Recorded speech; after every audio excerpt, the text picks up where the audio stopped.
Buenas tardes, queridos socios, amigos del Centro Riojano de Madrid, bienvenidos. Esta tarde contamos con la presencia de doña Cristina, uy, qué raro se me hace doña Cristina, por Dios, González Caizán. Va a impartir la conferencia El Marqués de la Ensenada y la Cofradía de Valvanera, élites riojanas en Madrid, 1733-1754. Esta conferencia para mí es especial, porque aunque algunos no lo sabéis, os lo voy a decir. Cristina es de mi pueblo.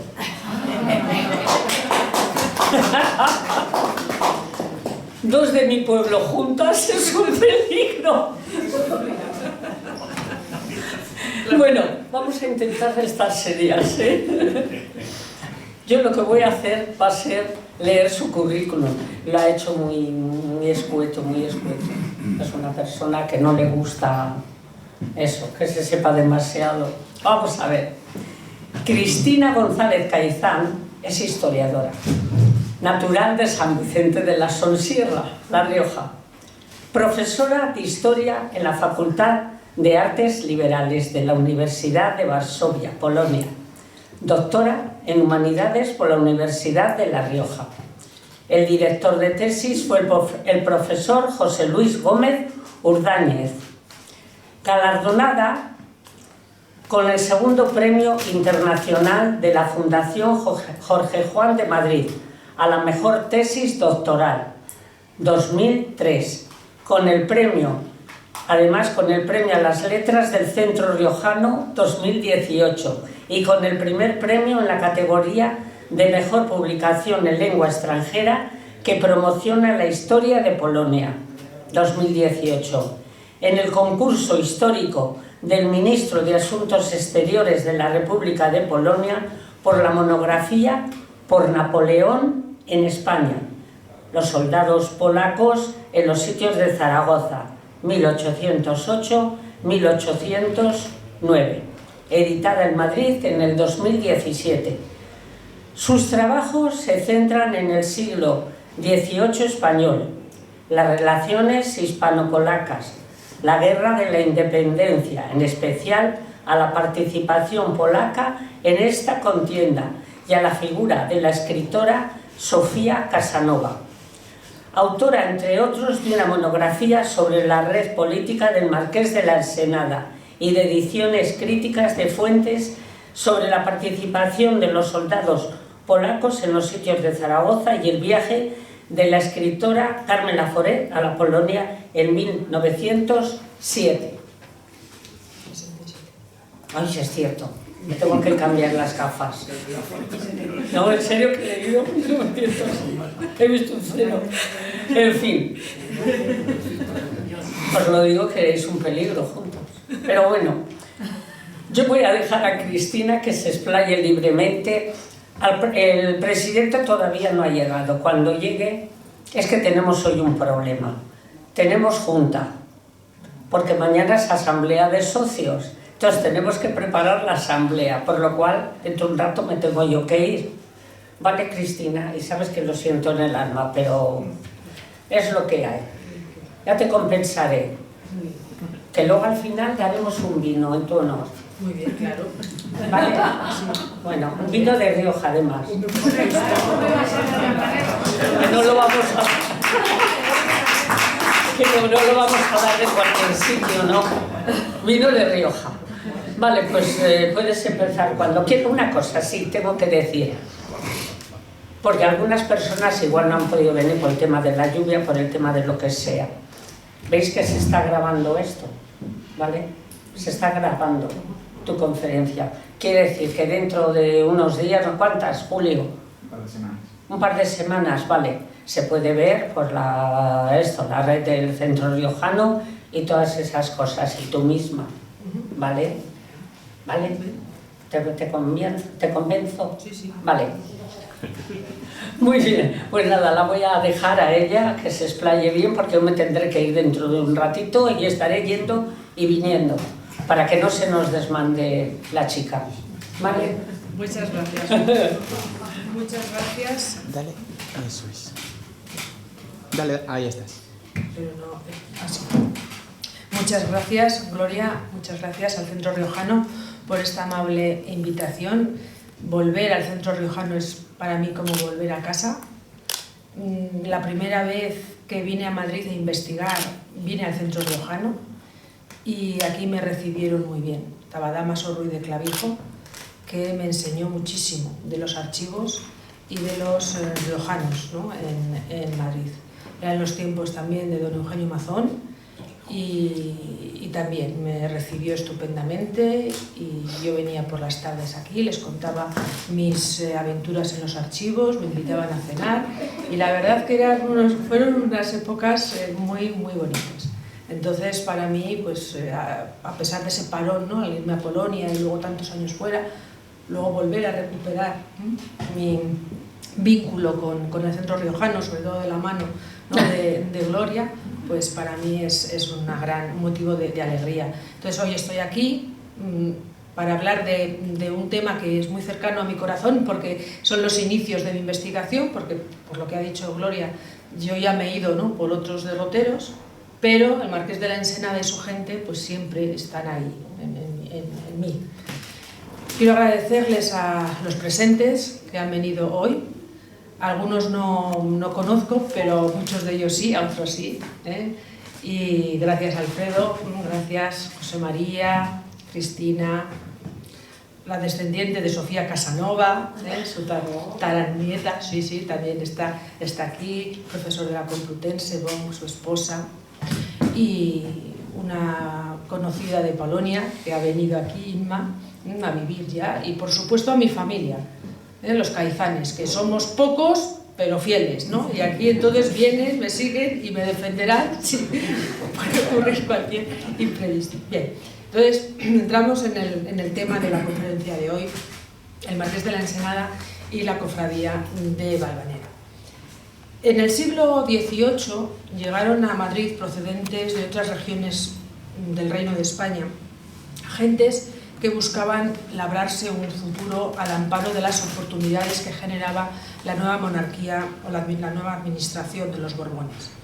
Por lo tanto, esta capital se va a convertir en un foco de recepción de población foránea y en este contexto las cofradías de naturales del reino, que era como se denominaban, jugaron su papel como centros de sociabilidad e integración de estos individuos. Dominadas en su conjunto por los cofrades de más acomodo y poder político, todas cumplieron un mismo objetivo, que era el de servir de encuentro entre los naturales de una misma región, de centro de ayuda y socorro al inmigrante que dejaba su patria chica para instalarse en Madrid, y de un lugar donde confluyeron intereses económicos y políticos. El carácter elitista de las hermandades, su estructura vertical y su ubicación en los puntos más significativos de la ciudad, pues la hacían un lugar muy interesante, ¿no? Desde ese punto de vista económico, comercial y social. La que hoy nos ocupa es la congregación de María Santísima de Valvanera, de naturales y oriundos de la muy noble y muy leal provincia de La Rioja, era así como se llamaba, o también Real Congregación de Nuestra Señora de Valvanera, de nacionales de la provincia de La Rioja. La foto está tomada de la portada del libro de limosnas, ¿no? de la Cofradía de Valvanera, que está en el archivo parroquial de San Ginés en Madrid. También era conocida simplemente como Cofradía de Nuestra Señora de Valvanera. Fue fundada en Madrid en 1723 y es la segunda congregación regional en la capital en el siglo XVIII. La pionera la constituyeron los vascos en 1715 con el nombre de Real Congregación de Naturales y Originarios de las tres provincias vascongadas, más conocida simplemente como la Congregación de San Ignacio. Y aquí en la tabla que les he hecho pues pueden ver todos estos naturales del reino, ¿no? Después de los vascos, riojanos, castellanos, también hay gallegos, asturianos, valencianos, bueno, así hasta los catalanes en 1795. Aquí falta un grupo muy importante que era el de los navarros. el de los navarros con su cofradía a San Fermín, pero es que los navarros la van a fundar en finales del siglo XVII, en 1684. Por eso no están en esta relación. Cada hermandad tomaba el nombre del patrón o patrona de sus lugares de origen y a ellos pues se encomendaban y les imploraban protección. La devoción a la patrona de La Rioja en Madrid recibe su impulso gracias al monje benedictino Sebastián de Villoslada. Sebastián de Villoslada, que era natural de Villoslada de Cameros, por eso cuando profesa en Valvanera se cambió el apellido, ¿no? Pasó a llamarse así Sebastián de Villoslada, que fue nombrado en 1594 abad del monasterio de San Martín de Madrid, y en este puesto se mantuvo durante 3 años, hasta que falleció. El monasterio de San Martín era una institución monástica antigua, fundada en el siglo XI por Alfonso VI. Prescindiendo del hecho de que pudiera haber existido una imagen anterior, se sabe que en 1648 se entronizó solemnemente una imagen de la Virgen de Valvanera en este templo benedictino. Y este impreso de villancicos que se han de cantar en el Real Monasterio y Parroquia de San Martín, ¿no? Es con motivo, son 12 paginitas, donde pues los que estuvieron allí podían celebrar esa entronización. La Virgen de Valvanera se colocó en el retablo de la capilla, de una capilla cuyo patrono era Manuel de Zapata y Mendoza, y la talla, probable que es esta, que hoy está en San Ginés, la talla que probablemente es esta, fruto del escultor vallesoletano Pedro Alonso de los Ríos. Los riojanos seguramente se reunirían ante esta imagen, de manera que empezaron a celebrar su fiesta, que va a quedar fijada para el 4º domingo de septiembre. Andando el tiempo, se pensaría en lo muy recomendable que sería, ¿no?, elegir una hermandad que agrupara a los riojanos residentes en la corte y que se encargara de ese culto a la Virgen de Valvanera. La fecha fundacional de la congregación es el 21 de febrero del año 1723, que ya les he dicho, en el monasterio de San Martín, y los promotores fueron personas naturales de La Rioja, pero residentes en Madrid. Unos meses después, el arzobispo de Toledo la aprobó y confirmó su constitución, y en agosto Felipe V les brindó su protección. En 1742, Benedicto XIV la elevó al rango de archicofradía, con la posibilidad de fundar otras congregaciones con el mismo nombre en otras ciudades, tanto españolas como en Indias. Y así, por ejemplo, se fundó una congregación a la Virgen de Valvanera en Valladolid, otra en Málaga, y en América tenemos cofradías en Santiago de Chile, en Guatemala, en Panamá o en Bogotá. Las condiciones del ingreso fueron claras. Primero, ser riojano y residir en Madrid, aunque se permitía el acceso a todos aquellos que lo pretendían, porque la devoción a la Virgen de Valvanera era muy amplia y podían ser admitidos de otras partes de España, ¿no? Por ejemplo, hay congregantes de la provincia de Burgos, de Soria, sobre todo de lugares como Ágreda, como Belorado, que están muy próximos a La Rioja, pero también hay un cordobés o hay un bilbaíno, que ya lo vamos a hablar de él más adelante, vizcaíno, napolitano, y también hay varios madrileños, pero los madrileños sobre todo van a empezar a abundar a partir de ya final de siglo, ¿no? Porque son madrileños que son de origen riojano, que han nacido aquí, pero que tienen un origen riojano. Antes de ser admitido, era necesario demostrar a la Junta que se era, y cito, ¿no?, dice, persona decente y de buen vivir y considerado de buenas costumbres por el resto de los congregantes. Y luego también, pues lo normal en las asociaciones y en las congregaciones, hay que pagar una cuota, ¿no? Y esa cuota se va a quedar fijada en 24 reales. La cofradía presenta una estructura vertical. El puesto más importante corresponde al del hermano mayor, que recaía este cargo en el cofrade pues, de más prestigio dentro de la hermandad. Este hermano mayor ocupaba el primer asiento en las juntas y en los actos de la comunidad y presidía todos sus actos y sus fiestas, y a su lado se sentaban los consiliarios. es decir, unos consejeros, ¿no? Tanto por la parte eclesiástica, estos se sentaban a su derecha, por la parte secular a su izquierda, y su obligación era la de asistir junto al hermano mayor en todas las juntas y aconsejarle en sus decisiones. El estatus que gozaba el individuo fuera de la cofradía era clave, ¿no?, para su elección dentro de ella. Y después estaban los diputados, un total de 12 individuos, luego se amplió a 2 más, que se encargaban de una serie de asuntos concretos, ¿no? Y ahí pueden ver pues 3 para fiestas, 3 para enfermos, ánimas, juntas.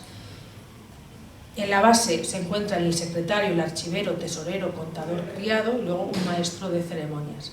Y esto se mantuvo de forma inalterable hasta 1763. Y en 1763 se introducen esos 2 diputados de cárceles y se hizo así para llevar a los presos riojanos algo de alivio espiritual, ¿no? Eso ponía en el acta. Los cargos se renuevan anualmente por votación y en caso de producirse un empate se elegía al hermano, al congregante de mayor edad. Desde 1723 hasta finales del siglo XVIII fueron casi 900 los riojanos que firmaron en este libro de la congregación. También la cofradía contó con un libro destinado a las inscripciones reales, pero este actualmente ha desaparecido. Se sabe que en él figuraban como congregantes Carlos IV, su esposa María Luisa, también algunos de sus hijos, el futuro Fernando VII, por ejemplo, e incluso Isabel II. Como un dato anecdótico, decir que en esa capilla de la Virgen de Valvanera, entre 1773 y 1809, descansaron los restos de Jorge Juan y Santa Cilia, que fue un gran científico, espía marino alicantino, gran amigo y colaborador del Marqués de la Ensenada, y que vivía en la plazuela de los Afligidos. Entonces le correspondía en la parroquia de San Martín y fue depositado allí, ¿no? Se depositó en esa capilla hasta 1809. Por lo demás, en la cofradía no ocurrió ningún suceso destacado, el discurrir diario normal, hasta la invasión de las tropas napoleónicas en el año 1808. Vinieron los franceses. En el libro de actas no hay ninguna reunión entre 1808 y 1813, y nada más iniciarse la contienda bélica, los monjes benedictinos fueron expulsados del monasterio, que fue transformado provisionalmente en un cuartel. Un real decreto de 1809 mandó derribar la iglesia, dejando lugar a una plaza, que hoy comprende esa plazuela de San Martín. Los restos de Jorge Juan fueron llevados entonces al ayuntamiento, a los sótanos del ayuntamiento, porque será posteriormente cuando nos trasladen ya a la isla de León, ¿no?, en el panteón de marinos ilustres. La cofradía de Valvanera, pasada ya la guerra, ¿no?, de la independencia, se va a trasladar a la iglesia de San Ginés, ¿no? Se trasladó a la iglesia de San Ginés, en la calle del Arenal, donde quedó definitivamente instalada en 1822. El convento benedictino fue suprimido por la desamortización de Mendizábal, empleándose para diferentes usos, hasta su definitiva desaparición en 1868. Entonces la cofradía desde 1822 está, y en el archivo de San Ginés están todos estos libros, todo esto que estoy comentando está allí, y ahí es donde hoy en día se puede ver esa imagen, ¿no?, de la Virgen de Valvanera. El cofrade más sobresaliente, ¿no?, y el que ostentó durante más tiempo el cargo del puesto de hermano mayor fue don Zenón de Somodevilla y Bengoechea, marqués de la Ensenada desde 1736 y ministro de Marina, Hacienda, Guerra e Indias entre 1743 y 1754, es decir, los últimos años del reinado de Felipe V y los más centrales, ¿no?, del reinado de su hijo y sucesor Fernando VI. Ensenada ingresó en la cofradía de Valvanera en 1744, fue electo hermano mayor al año siguiente, no cesando en su puesto hasta su fallecimiento, ¿no?, en Medina del Campo en 1781. Durante los años que permaneció en el destierro, entre el 54 y el 60, en ese destierro entre Granada y el puerto de Santa María, y después ya el definitivo destierro desde el año 66, 1766, hasta 1781, él continuó al frente de la cofradía, al menos de manera simbólica. Nadie le arrebató ese título. Aquí ven Zenón de Somodevilla, Alesanco Hervías, ¿no? Porque él nació en Hervías, pero tiene esa doble partida, ¿no?, de nacimiento, porque Alesanco tiene derechos pilongos, ¿no? Y entonces ese doble bautizo para mantener esos derechos, pero él, el Zenón de Somodevilla, cuando ingresa en la cofradía, y no solo en la cofradía, también cuando le hacen caballero de Calatrava, él mantuvo siempre que él era de Alesanco. Él siempre dijo que él había nacido en Alesanco. Bueno, aquí tenemos la inscripción del Marqués de la Ensenada en ese libro de congregantes, que bueno, ustedes pueden leer, ¿no?, transcrito lo que pone en esa hoja. Esas son las hojas de congregantes, y él, claro, ocupa toda la hoja, ¿no? Los otros son más pequeños, pero él tiene más, y además da mucha limosna, ¿eh? 301 reales y 6 maravedíes, o sea, es bastante bonita. El Marqués ha sido uno de los más grandes ministros que ha tenido la historia de España. Su proyecto reformista, que fue estudiado en profundidad por mi maestro, el profesor José Luis Gómez Urdáñez, pues así lo demuestra. Entre sus planes más ambiciosos del ministro de Ensenada, destacamos la elaboración de un catastro para poner en marcha la única contribución y abolir de esa manera las rentas provinciales, pagando, y él decía, cada vasallo a proporción de lo que tiene, y obligando a la Iglesia y a la nobleza a declarar sus propiedades y a justificarlas. Sin duda, la obra más ilustrada del Marqués de la Ensenada fue el catastro, que lleva su nombre. Otro de sus inventos fue el Real Giro, que es el primer banco de España para pagar las deudas en el extranjero, evitando de esta manera los intermediarios. Las reales fábricas también sufrieron un gran impulso, se construyeron y arreglaron caminos y canales. Además, Ensenada pudo vanagloriarse de haber logrado el concordato con la Santa Sede en 1753, que es la pieza más regalista del siglo, al conseguir un mayor predominio de la autoridad real sobre la esfera eclesiástica. Sin embargo, será en los arsenales donde el Marqués intensificó su actividad construyendo barcos a gran velocidad, pues solo con un buen número de naves España podría enfrentarse a Gran Bretaña en la guerra que se avecinaba. Miles de artesanos y obreros fueron traídos incluso del extranjero, y para el recuerdo están esas célebres misiones especiales, ¿no?, de Jorge Juan en Londres, por ejemplo, en el año 1752-53. En 1752 ya se había logrado poner en servicio más de 40 navíos artillados. Todavía eran insuficientes, pero ya se podía hacer algunas declaraciones de fuerza. Esto inquietó, ¿no?, todo este rearme inquieta al embajador Benjamin Kim, y que empieza, ¿no?, a urdir un plan para deponer a Ensenada, uniéndose a los enemigos que el ministro tenía en la corte. Todo esto unido a la desaparición por fallecimiento del otro secretario de Estado que compartía poder con Ensenada, que era don José de Carvajal y Lancaster, en 1754, pues va a hacer que se desarrolle la tormenta perfecta para conseguir la caída de Ensenada, la pérdida del favor real por parte del monarca. Ensenada será desterrado a Granada, fue acusado sin pruebas de haber firmado órdenes ofensivas a una escuadra en La Habana para que atacara a los ingleses en la bahía de Mosquitos, ¿no?, en el Caribe. Ensenada se mantuvo desterrado hasta 1760, cuando Carlos III le va a levantar el castigo, le permite volver a la corte, le va a dar un puesto de consejero de Estado y otro de consejero de Hacienda, pero estos puestos no representan ningún poder, no tienen ningún peso. Su época había pasado y el motín de Esquilache de 1766 le condena, nuevamente sin pruebas, al destierro definitivo en Medina del Campo, donde pues, vivió alejado de la vida política hasta su fallecimiento. En el libro de actas de la cofradía se recoge la noticia de su muerte y de las, y cito, ¿no?, solemnes honras en la capilla de Nuestra Señora con música de las señoras descalzas reales. Pero para que el marqués de la Ensenada pudiera llevar a buen puerto su proyecto reformista, necesitó servirse de un número pequeño de fieles colaboradores y otro mayor de simpatizantes, ¿no? Es decir, de un grupo de personas a los que nosotros hemos llamado la red ensenadista o el partido ensenadista, ¿no? Que fue el motivo de mi tesis doctoral y del libro que hoy he traído aquí para que ustedes puedan verlo.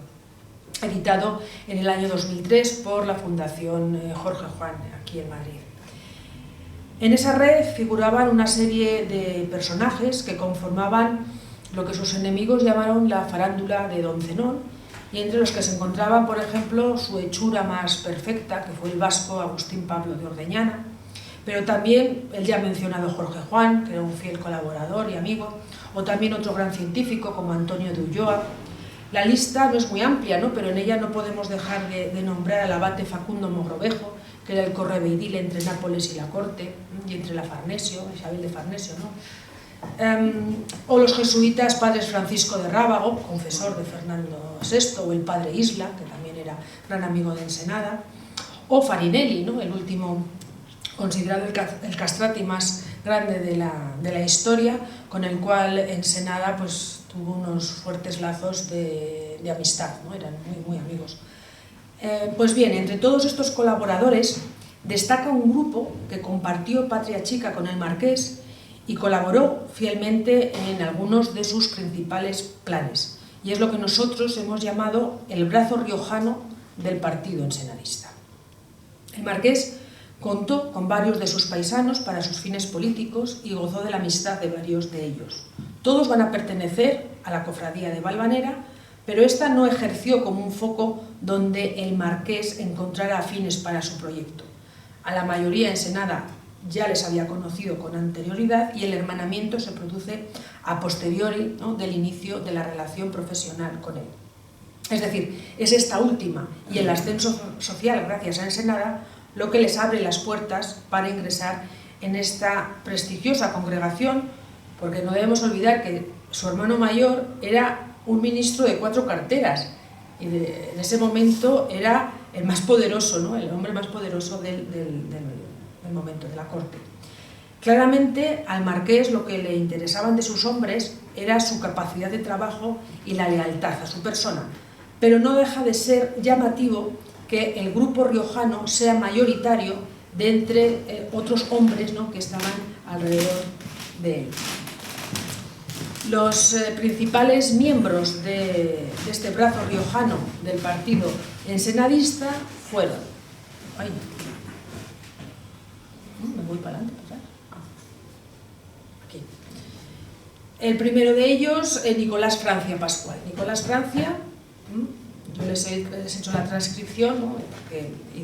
y su ingreso, ¿no? Esta es la inscripción de Nicolás Francia en el libro de Congregantes. Es natural de Briones e ingresó en la cofradía en 1748. Antes de conocer al marqués de la Ensenada, había estado en La Guaira, hoy Venezuela, trabajando en la Real Compañía Guipuzcoana de Caracas, donde llegó a ser director. En 1744, con Ensenada ya de ministro, regresó a España y al año siguiente obtiene un puesto en el Tribunal de la Contaduría Mayor de Cuentas. Y a partir de ahí, pues un ascenso imparable. Tesorero de la Armada, tesorero general del Consejo de Cruzada y lo más importante, en 1748 va a obtener, por voluntad del marqués, la dirección, junto a Manuel Antonio de Orcasitas, que era otro miembro de esta red, la dirección de las oficinas del Real Giro de Madrid.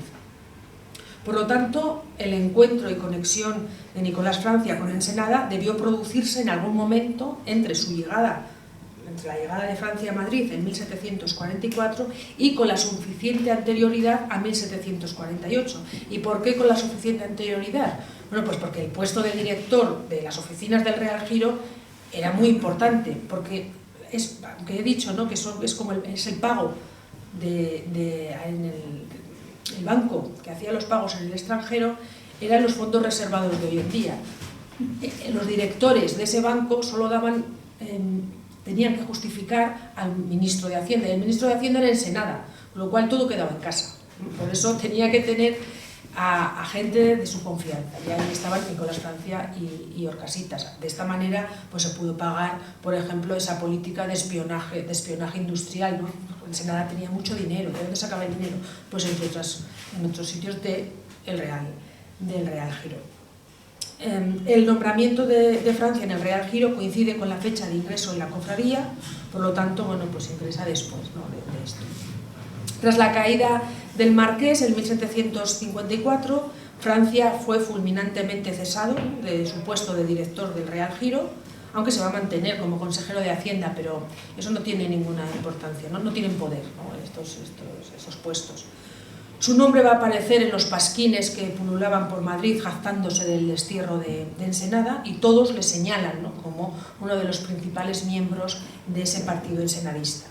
Nicolás Francia demostró ser un amigo fiel y leal.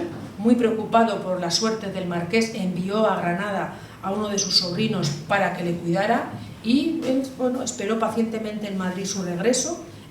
El regreso llegó, ¿no? El perdón de Carlos III llegó en 1760, entonces Francia partió rumbo al puerto de Santa María en una carroza, dispuesto a traer al marqués de nuevo a la corte. Le alojó en su casa. En este mapa, en este libro de Madrid de 1749-1754, pone que ahí estaba la casa de Nicolás Francia, entre la calle Alcalá y el Prado. Bueno, el caso es que en esa casa de Nicolás Francia, esa noche, la cúpula del ensenadismo se va a reunir, ¿no?, y va a celebrar pues la llegada del marqués a Madrid. Nicolás Francia va a ver recompensada su carrera, y en 1761 pues se le va a conceder el título de Marqués de San Nicolás.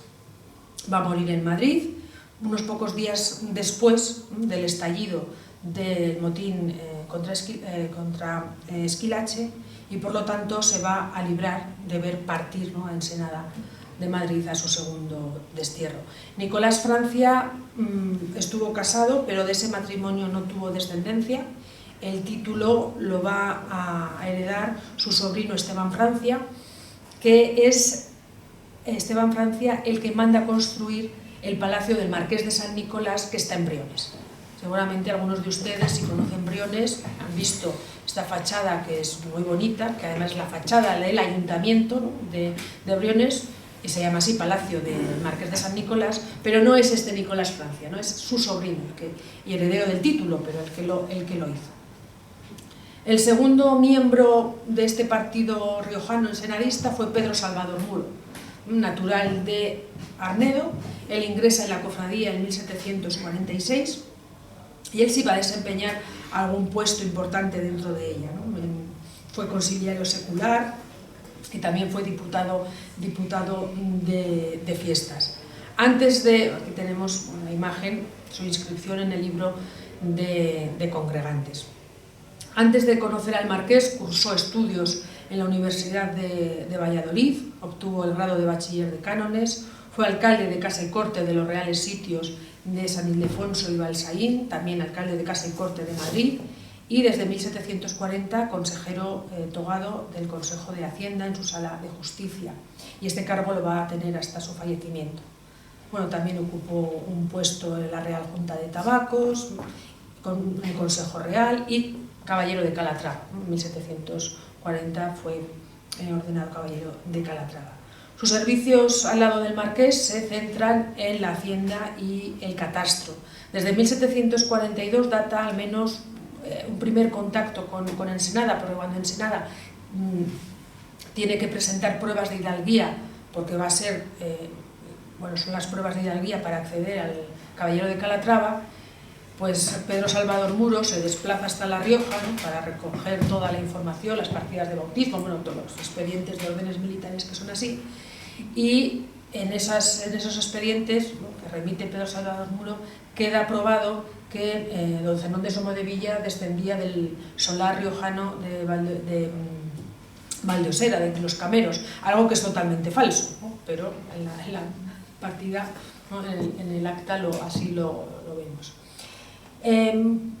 Pedro Salvador Muro estaba en las juntas del catastro, le hacía todos los dictámenes, todo lo que necesitaba Ensenada, pues Pedro Salvador Muro se lo va a facilitar. Y desde luego él participa, ¿no? Pedro Salvador Muro, en lo catastro, en todo este plan de elaboración del catastro. Cuando cae Ensenada, el nombre de Pedro Salvador Muro pues aparece en esos pasquines que pululaban, ¿no? por Madrid. Aquí he elegido, que poéticamente no vale mucho, ¿no? Pero bueno, ejemplifican un poco. Pues tras sí Adán es Ensenada, ¿no? Entonces, tras sí Adán se lleva, por ser de su mismo bando, muchos gimiendo y llorando, desterrados hijos de Eva, ¿no? Los hijos de Eva son todos los que caen con Ensenada. Entonces, Ensenada ya murió, Ordeñana se perdió, Francia, Nicolás Francia y Orcasitas mueren, Jorge y Ulloa no esperen, pues venció el bando contrario, ¿no? Cuando tal estruendo se oyó, que es el de la caída, todo Francia se aturdió. Esto Francia es Nicolás Francia, ¿no? Y un muro que se deshace, ¿no? Es Pedro Salvador Muro, que pues hay ejemplos, ¿no? de cómo van señalando, ¿no? Esto fue una fuente para poder reconstruir ese brazo del partido, o sea, esa red ensenadista, ¿no? Señalando en primer lugar todos los que habían caído, pues todos los que van llorando, ¿no? Detrás de Ensenada.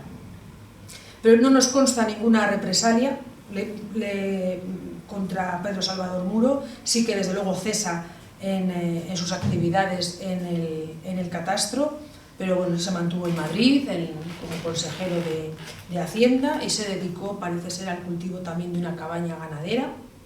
El día que Ensenada regresa a Madrid y el ensenadismo se reúne en la casa de Nicolás Francia, por supuesto está Pedro Salvador Muro. A él le va a ser recompensado también sus servicios con el título de Marqués de Someruelos en 1761. Bueno, morirá años después en Madrid. Y bueno, él también estuvo casado y heredó el marquesado su hijo, Salvador José de Muro y Salazar, que llegó a ser capitán general y gobernador de Cuba. Otro de los miembros riojanos, ¿no? En la órbita del marqués era Manuel Pablo de Salcedo y Ortés de Velasco, natural de Angunciana, y él ingresó en la cofradía en 1749. Estudió en la Universidad de Salamanca, donde se licenció en Derecho, fue fiscal de lo civil en la Audiencia de Valencia, también consejero de capa y espada en el Consejo de Indias, fiscal en lo tocante al virreinato de Perú. Y su principal misión al lado de Ensenada se desarrolla durante el periodo 1750-1754, cuando presidía las juntas de asesoramiento que el marqués de la Ensenada formaba para todo lo relacionado con Indias. Él era el ministro de Indias. Salcedo no fue represaliado cuando Ensenada cayó y tampoco apareció su nombre en los pasquines, pero era un hombre próximo, ¿no?, al marqués, y no solo porque participa en todas esas juntas, sino también porque fue el albacea testamentario del brazo derecho de Ensenada, que era Agustín Pablo de Ordeñana. Fue nombrado caballero de Carlos III, pero murió sin poder profesar. Y yo creo que Manuel Pablo de Salcedo es un personaje importante, que tiene su importancia, pero es de segunda fila, y los personajes que son de segunda fila es muy difícil reconstruir sus biografías porque faltan fuentes o hay que pescarlas, ¿no?, con mucha paciencia. Igual al cabo de unos años dices, pues ya puedo hablar mucho, ¿no? Pero al principio, ¿no?, es un puzzle, ¿no?, que se va formando. Yo, por ejemplo, cuando lo investigué a él, pues no sabía que su esposa, María Tomasa de Aliaga, pues encontré este cuadro de ella, viuda de Salcedo, ¿no?, y es ella. Pues, por eso me da pensar que, igual es un personaje que merecería, ¿no?, la pena seguir investigando o indagando en él. Otro riojano muy próximo a Ensenada fue el padre Benito Marín, este es el escudo heráldico de él, es natural de Calahorra. Era un benedictino que había tomado el hábito benedictino, estudió en varios colegios de la congregación, después teología en Salamanca, donde llegó a ser catedrático de prima y ejerció allí una intensa actividad docente. Se jubiló en 1744 y pasó a residir en el monasterio benedictino de Nuestra Señora de Montserrat, donde llegó a ser abad y también miembro del Consejo Real. En 1748 fue nombrado obispo de Barbastro y a este acto acudió un gran número de personalidades y la Gaceta de Madrid dice destacar entre esas personalidades destacaba la presencia del marqués de la Ensenada. 2 años en el obispado de Huesca le van a servir para hacerse con el más importante de Jaén, puesto en el que se mantuvo hasta su fallecimiento en 1769. El marqués de la Ensenada va a confiar en él nombrándole miembro de la única contribución y presidente de la primera de sus juntas. Y desempeñó este puesto desde 1752 hasta la caída de Ensenada en 1754, convirtiéndose en uno de los principales colaboradores, de sus principales colaboradores. El ingreso del padre Marín en la cofradía tuvo lugar en 1746, 2 años después de instalarse en la corte. En su ingreso no figura, que no sé si se han ido fijando ustedes en las limosnas, ¿no?, que daban los congregantes. Benito Marín no dio limosna. Esto parece una tónica entre todos los religiosos, ninguno aparece con limosnas. Y ocupó durante 2 años pues, puestos de conciliario eclesiástico. Benito Marín probablemente conoció al marqués de la Ensenada después de su ingreso como cofrade. Inició una estrecha colaboración personal con él y fue uno de sus más asiduos visitantes a Granada. Cuando el marqués está desterrado allí, pues el padre Marín le visitaba con frecuencia. Cuando estaba en Jaén, se acercaba a visitarle. El último de los miembros de este brazo riojano del partido ensenadista y quizá el personaje de más renombre de ellos es José Antonio Manso de Velasco y Sánchez de Samaniego, el primer conde de Superunda, que era natural de Torrecilla de Cameros. José Antonio Manso de Velasco ingresó en el regimiento de Reales Guardias Españolas en 1705, donde llegó a ser capitán de granaderos y brigadier. Coincidió con el futuro marqués de la Ensenada en el año 1732, cuando ambos participan en la reconquista de la toma de la plaza de Orán, y después estuvieron juntos en Nápoles, de donde, y leemos que vinieron tan acordes, ¿no?, en el año 1736. Al año siguiente fue nombrado capitán general de Chile y en 1744 el virrey del Perú. No existen dudas que la elección de Manso de Velasco para el puesto de virrey del Perú recayó en la voluntad del marqués de la Ensenada y la importancia que suponía para el ministro de Indias contar con un hombre de su absoluta confianza y lealtad en un puesto tan principal como era el de virrey del Perú. Este nombramiento se recogió en el libro de actas de la cofradía y los hermanos aceptaron nombrarle cofrade despachándole patente de hermandad, porque no está en Perú. Manso de Velasco ocupó el puesto de virrey hasta 1760. Durante todo este tiempo la relación con Ensenada se mantuvo intacta. Cuando, por ejemplo, en 1748 se le concede el título de conde de Superunda, en gratitud por su empeño en la reconstrucción del puerto del Callao y de la misma capital virreinal, ¿no?, después del terremoto, porque él llegó allí después del terremoto, y de hecho el título de Superunda es jocoso, porque Superunda es sobre la onda, ¿no?, sobre la onda marina, ¿no?, de aquel maremoto, ¿no?, que sucedió al terremoto. Bueno, pues tanto los trámites, ¿no?, de aquel título, como cuando quiso crear un mayorazgo vinculado a ese título, Ensenada se va a encargar de gestionarle todo ello. También el marqués remitió personalmente a su amigo pues, pedidos que le hacía, y también Superunda le remite ricos presentes, ¿no?, tanto al marqués como a otros miembros de la red. Cuando Ensenada cayó en 1754, pues él se mantuvo, Manso de Velasco se mantuvo en su puesto hasta 1760. Él llevaba pidiendo su cese hacía ya 2 años, pero se lo van a conceder en 1760, y la mala fortuna hace que parta rumbo a España en 1761 y que haga escala en La Habana. que haga escala en La Habana. Cuando se disponía a continuar la última etapa de su viaje, comienza el bloqueo habanero por parte de la flota inglesa, que iba a decidir el final de la Guerra de los 7 años. Como era el militar de más alta graduación, fue invitado a integrar la Junta de Guerra, que hizo inútil la resistencia contra el enemigo. Asistió a la rendición de la plaza y a la ocupación de La Habana por los ingleses en 1762.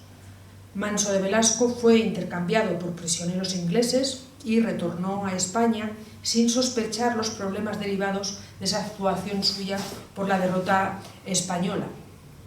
En esta época el marqués ya había visto mermadas sus influencias en los círculos cortesanos, sus enemigos estaban ahí bastante fuertes y bueno, Ensenada va a intentar librar a su amigo Supernunda de la condena, ¿no? por la responsabilidad, porque el conde de Aranda, que estaba enfrentado con todos estos ensenadistas, va a montar un consejo de guerra donde se abre un proceso hacia todos los implicados en la rendición de esa plaza habanera, y entonces se le va a procesar, ¿no?, a Manso de Velasco, y incluso se le declaró culpable, ¿no?, y fue condenado al destierro, a alejarse un destierro de 10 años, a alejarse de la corte. Por eso se han fijado, murió en Priego de Córdoba, donde le sorprendió la muerte, ¿no?, allí desterrado. Después, ya pasado el tiempo, será rehabilitado, ¿no?, de su culpa, pero bueno, él ya no lo pudo disfrutar porque ya había fallecido.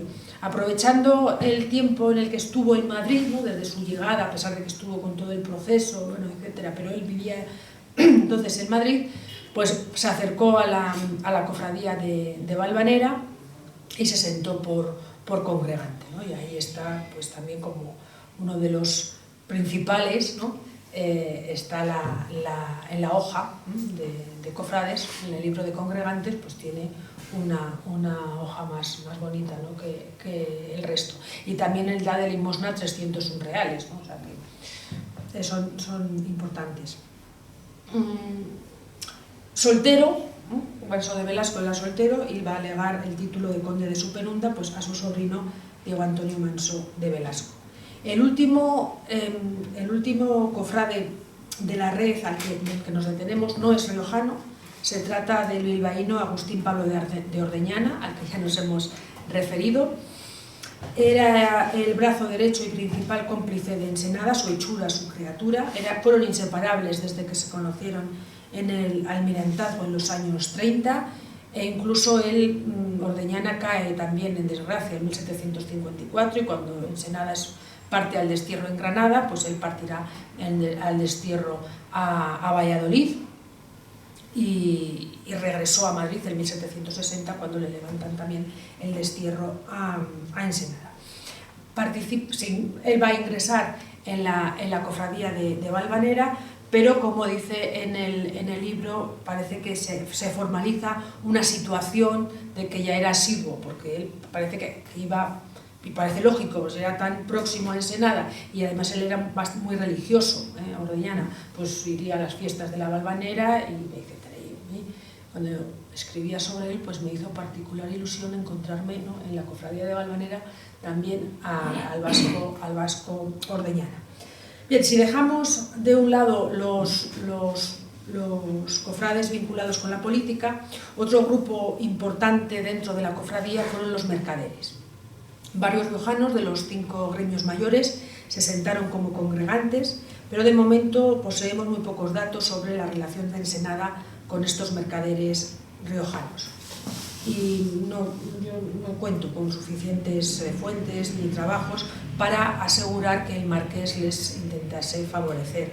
Aún así, de toda esa extensa lista de comerciantes riojanos, hay 2 que podemos considerar cercanos a Ensenada: José Gonzalo y Soto y Manuel González Montenegro. Gonzalo y Soto nació en Valgañón y tenía una tienda de sedas en la puerta de Guadalajara. Él participó también en la vida de la cofradía, siendo diputado de rentas y también de consiliario secular y de diputador de fiestas. Y digo lo de la proximidad a Ensenada porque en el inventario de sus bienes, realizado en 1760, figuraba un dato indicativo, ¿no?, de la relación entre ambos. Un retrato, dice que posee un retrato del Marqués de la Ensenada de medio cuerpo de vara de alto y poco menos de ancho, valorado en 360 reales. El otro comerciante, que es Manuel González Montenegro, él nació en Villavelayo y se apuntó a la cofradía en 1746. Pero este empresario parece que, bueno, él no desempeña ningún puesto relevante en la cofradía y parece que se apunta aprovechando todas las veces, ¿no?, que venía a Madrid. No, parece que no vivió en Madrid, pero sí que viajaba con cierta regularidad, entonces se va a hacer cofrade en uno de esos momentos. No sabemos si por influencia o no de Ensenada, pero en 1748 González Montenegro obtiene privilegio real para trasladar su fábrica de bayetas de Mansilla a Ezcaray, donde en 1751 se puso en pie la que sería la Real Fábrica de Santa Bárbara. No hay pruebas sobre la relación entre González Montenegro y Ensenada, pero bueno, me parece que el primer director de la Real Fábrica de Ezcaray pues se beneficia de esa política de ayuda a las manufacturas reales que promovía el Marqués de la Ensenada. Ahora en la Universidad de La Rioja se está investigando y escribiendo una tesis doctoral sobre los González Montenegro y la Real Fábrica de Santa Bárbara, que puede pues arrojar luz, ¿no?, a estos incógnitas. Ya para terminar, Don Zenón de Somodevilla y Bengoechea, bueno, que es un retrato que igual algunos de ustedes no conocen porque siempre no mostramos el otro, ¿no?, el primero. Es que ya está más mayor, ¿no?, y tiene además también es otro tipo de hombre. Don Zenón de Somodevilla, Marqués de la Ensenada, ministro de Hacienda, Marina, Guerra e Indias, fue el congregante que durante mayor número de años ostentó el puesto de hermano mayor. Lo hizo de manera interrumpida, ¿no?, como ya hemos visto, desde 1745 hasta su fallecimiento. Ni tan siquiera sus hermanos cofrades le arrebataron ese honor cuando estuvo alejado de la corte. Y cuando estuvo en Madrid, sabemos que asistía cada septiembre al Día de la Virgen de Valvanera e incluso en 1748 donó un lujoso paño, y pone en un libro, ¿no?, para que la congregación adorne su capilla en las festividades. Dentro de su red de colaboradores, los riojanos ocuparon un lugar privilegiado, aunque fueron sus méritos, ¿no?, y cualidades personales y profesionales los que le acercaron al poderoso superministro y lo que hicieron que el ministro se fijara en ellos. El compartir patria chica pues probablemente sirvió como motivo de orgullo y de celebración, de fiesta y hermandad cada cuarto domingo de septiembre, entre unos hombres que todo indica no volvieron a pisar las calles que les vieron nacer o que les vieron crecer. Ninguno de ellos perteneció a una gran familia, a ninguna gran familia riojana, antes al contrario, eran humildes, ¿no?, muy humildes. Y esta humildad hace que precisamente conozcamos muy poco de su pasado porque ellos no lo ocultaron y desde luego se preocuparon mucho de no airearlo, ¿no?, lo tenían oculto. Son un grupo de hombres que hemos venido llamando de la meritocracia, ¿no?, la meritocracia al poder, hechos a sí mismos, que crecieron a la sombra del Marqués de la Ensenada y que encontraron en la cofradía de Valvanera ese lugar de paz donde poder volver a sentir la tierra, las tradiciones de sus antepasados y también a asistir a esos paisanos que eran más desfavorecidos. Ellos fueron unos servidores, ¿no?, de la España del siglo XVIII, pero que se sabían que eran riojanos. Muchas gracias.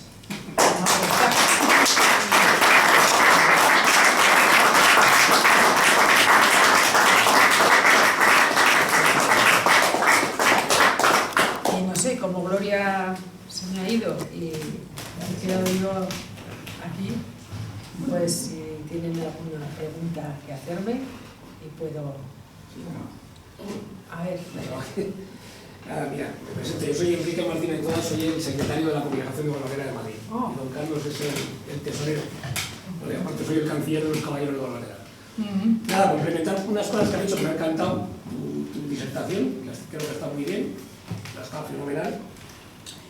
efectivamente a la cofradía, bueno, la reunión previa se tiene el 14 de febrero de 1723, ahora hace 2 años hicimos el 300 aniversario, que lo celebramos aquí, de la cofradía.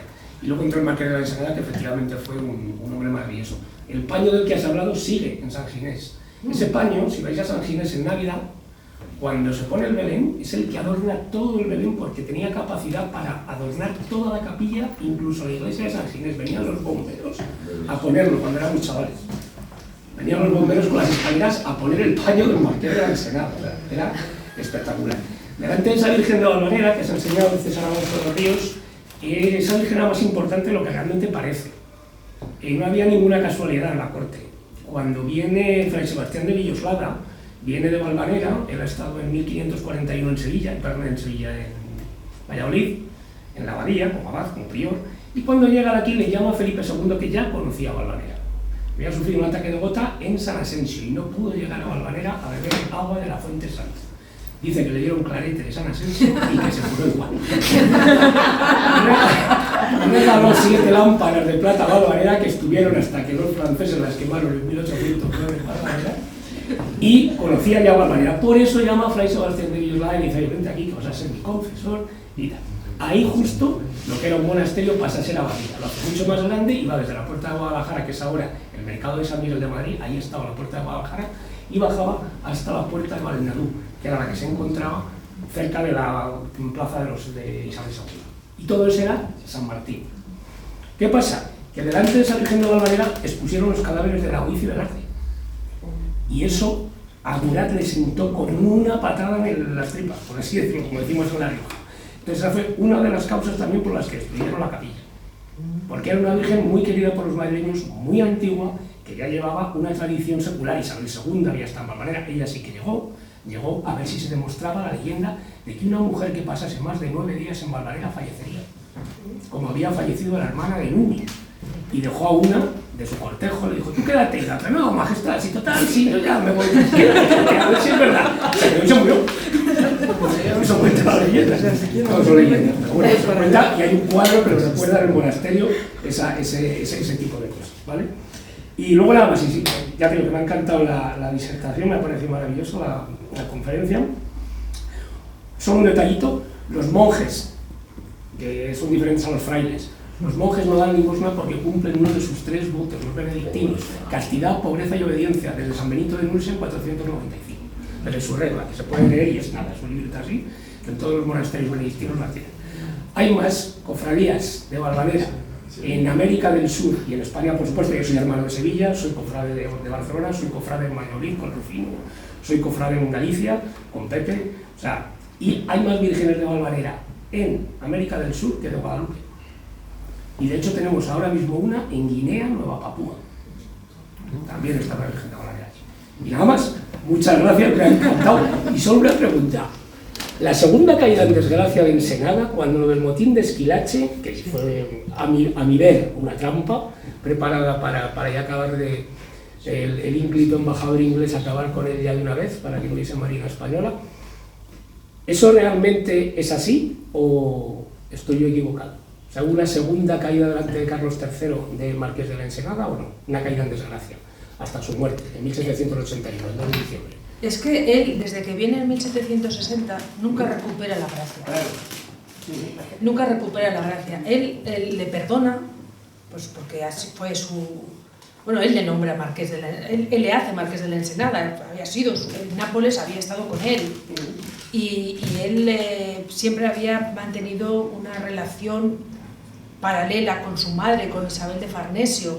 Entonces es una muestra de favor, ¿no? De traer a un hombre que está desterrado, que vuelva a la corte. Pero es que no le da ni una gota de poder más. Ni a él ni a ninguno de sus hombres. Entonces él, sin tener ese poder, ni estar rodeado bien, porque ella no tenían esa influencia, pero sin embargo seguía allí. Y yo creo que seguía molestando, es decir, él seguía intrigando, y su tiempo había pasado. Su tiempo había pasado. Cuando se prepara el motín, se salta el motín contra Esquilache, es que el grito hay algunos jesuitas que hablan de Ensenada. O sea, recuerdan los tiempos de Ensenada. Dicen que viva Ensenada, con Ensenada se vivía mejor o algo así, ¿no? Y entonces eso es tomado por el conde de Aranda. Bueno, es que es una lucha, ¿no?, en el siglo XVIII de unos contra otros, esta meritocracia, ¿no?, la nobleza de servicio y la nobleza de oficio. Y entonces es toman el hecho de que su nombre sale en el motín como que ha sido uno de los instigadores del motín. No hay pruebas de que haya sido uno de los instigadores, pero eso le condena y se lo quitan del medio y se va para Medina del Campo, y de allí no hay retorno, o sea, de allí ha fallecido. Dime. Una pregunta sobre nuestro queridísimo, tuyo y mío, José Luis López Urdáñez. En los últimos años, José Luis estuvo investigando sobre Superunda. ¿Sabes si llegó a escribir algo? Bueno, José Luis escribió sobre Superunda en las víctimas del absolutismo en el siglo XVIII. Ese libro que editó, su último libro, allí hay un capítulo entero dedicado a Superunda. A Superunda, vale. Sí, pero Superunda es uno de estos personajes que necesitaría una biografía aparte, o sea, un libro sobre él, porque no lo tiene y es un personaje importante, ¿eh? Él fue un gran defensor de Superunda, de la memoria de Superunda, José Luis.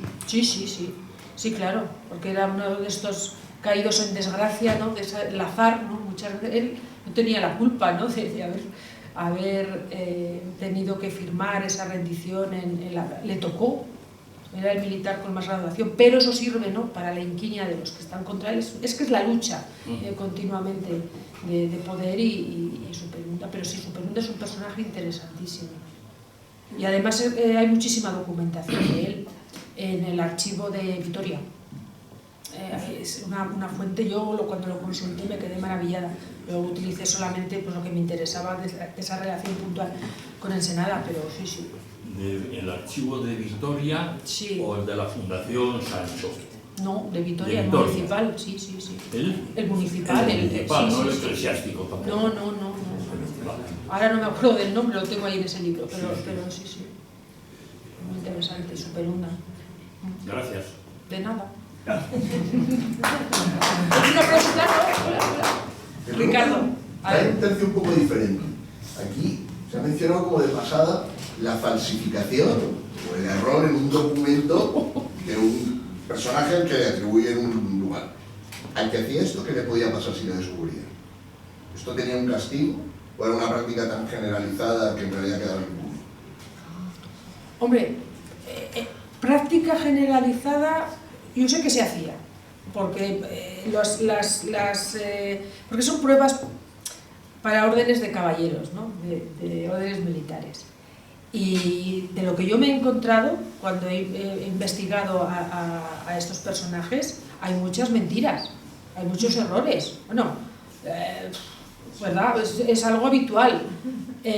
Si le pillaban, si tampoco era importante, que no pertenecía al solar camerino de Valdosera, pues que fueran a Valdosera a ver lo que era, que se acercaran. ¿Quién decía? Nosotros sabemos que era mentira, pero los que... ¿Quién iba a ir a Cameros a comprobar?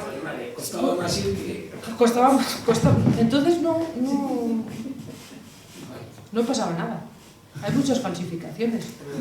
Todo esto es muy Tranquilizarlo. Si falsifican, no están los ministros. En el siglo XX fue condenado un personaje por falsificar datos para cruzamientos en las órdenes militares y tuvo que exiliarse a Estados Unidos, no digo quién. Pero con las Fue en el órdenes... siglo XX. Con las órdenes se altera bastante los expedientes, no... Ninguno... Por ejemplo, Ordeñana, sus padres son comerciantes y claro, si has tenido unos padres que se han dedicado al comercio, ya es un punto negativo. Pues no, mi comercio cero, nada, nunca he trabajado con las manos, mentira. Pero ¿quién va...? Sí, bueno, y además la última palabra la tenía el rey. además. Y el rey podía a un don nadie darle una orden militar. a Farinelli le hacen Calatravo y no se van a Nápoles, a Bolonia, a buscar, a investigarle. Preguntan a los italianos que hay por Madrid y le preguntan, ¿él está bautizado? Sí. ¿Y ellos qué saben? Por ejemplo, ¿no? Porque no tienen no tienen la partida, pero lo hacen.